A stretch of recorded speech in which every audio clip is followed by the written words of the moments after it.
Hi అండి, అందరికీ నమస్కారం. ఈరోజు కొన్ని జోక్స్తో మీ ముందుకు వచ్చాను. ఓ ధైర్యవంతురాలైన స్త్రీ ఇంట్లోకి అర్ధరాత్రి ఓ దొంగ వచ్చాడు. చప్పుడవడంతో ఆమె వచ్చి పెద్ద కర్ర తీసుకొచ్చింది. నెత్తి మీద బాగా చావగొట్టి స్పృహ తప్పేలా చేసింది.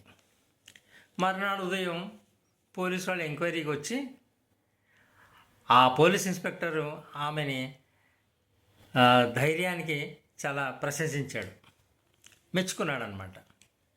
దానికి ఆమె ఎంతో సిగ్గుపడిపోతూ, అబ్బే ఇందులో నేను చేసింది ఏం లేదండి, అర్ధరాత్రి మావారే క్లబ్ నుంచి వచ్చారనుకుని చావగొట్టేశాను అంతే అని చెప్పింది తాపీగా.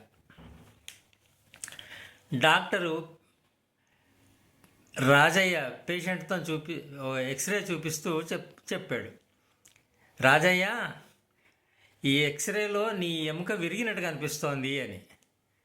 దానికి రాజయ్య, దేవుడి దయ వల్ల ఎక్స్రేలోనే విరిగింది నా ఎముక, ఇంకా అదే నిజంగా విరుగుంటే ఆసుపత్రి చుట్టూ తిరగలేక, ఆసుపత్రి ఖర్చులు పెట్టలేక మా ఆవిడతో రోజు తిట్లు తినాల్సి వచ్చేది అని అన్నాడు అమాయకంగా. ఓ మంత్రి గారి భార్య ఇద్దరు కారులో వెళ్తూ దారిలో ఒక పెట్రోల్ బంక్ దగ్గర ఆగారు. ఆ పెట్రోల్ పోసే అతన్ని చూసి మంత్రి గారి భార్య అంది, మీకంటే ముందు ఇతను నన్ను పెళ్లి చూపులు చూసుకోవడానికి వచ్చాడు, కానీ జాతకాలు కుదరక పెళ్ళి క్యాన్సిల్ అయిందండి అని. దానికి మంత్రి గారు వెటకారంగా అన్నాడు, ఒక్కసారి ఊహించుకో, అతన్ని పెళ్లి చేసుకొని ఉంటే ఎలా ఉండేదో ఊహించుకో అని. దానికి ఆమె, ఏముంది, అతను మంత్రి అయ్యి ఉండేవాడు, మీరు పెట్రోల్ పోస్తూ ఉండేవారు అని అనింది. ఓ హాస్పిటల్లో ఆఖరి క్షణాల్లో ఉన్నాడు జోగినాథం. నా భార్య ఎక్కడ ఉంది అని అడిగాడు. భార్య అతని ముందుకు వచ్చి నిలబడింది. నేను ఇక్కడే ఉన్నానండి అంది. మరి నా కొడుకు అన్నాడు. నేను ఇక్కడే ఉన్నాను నాన్న అని కొడుకు కూడా ముందుకు వచ్చి నిలబడ్డాడు. మరి నా కూతురు అన్నాడు. నేను కూడా ఇక్కడే ఉన్నాను నాన్న అని ముందుకు వచ్చి నిలబడింది కూతురు.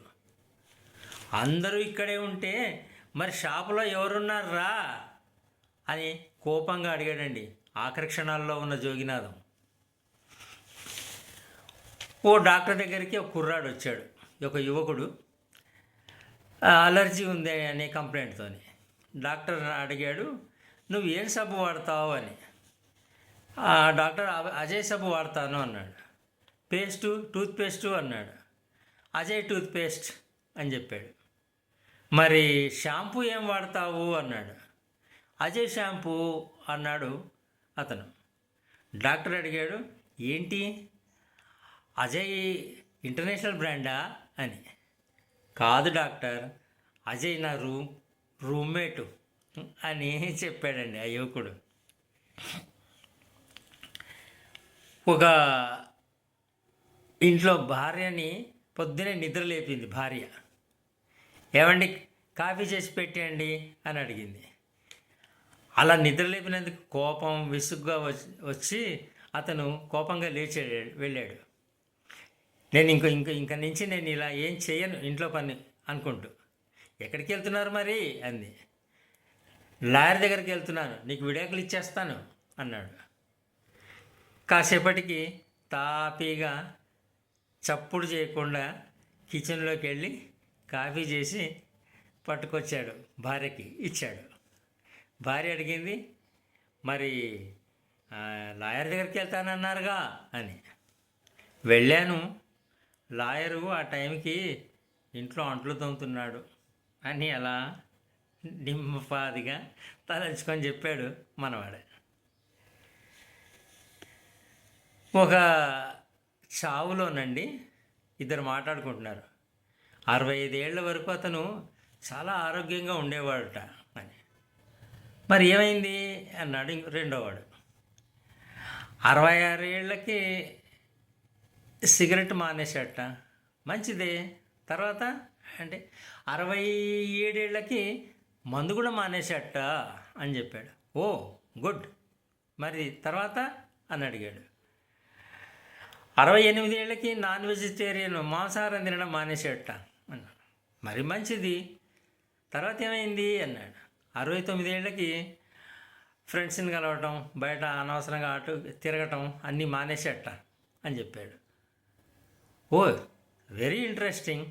తర్వాత ఏమైంది అంటే 70 ఏళ్ళకి ఇదిగో ఇలా పోయాడు అని చెప్పారండి. ఇవి ఈరోజు మీ ముందుకు వచ్చిన కొన్ని జోక్స్. మరొకసారి మళ్ళీ కొన్ని జోక్స్తో మీ ముందు కలుస్తాను. మా ఛానల్ని, మా వీడియోని లైక్ చేయండి, సబ్స్క్రైబ్ చేయండి, షేర్ చేయండి. అందరికీ ధన్యవాదాలు. నమస్కారం.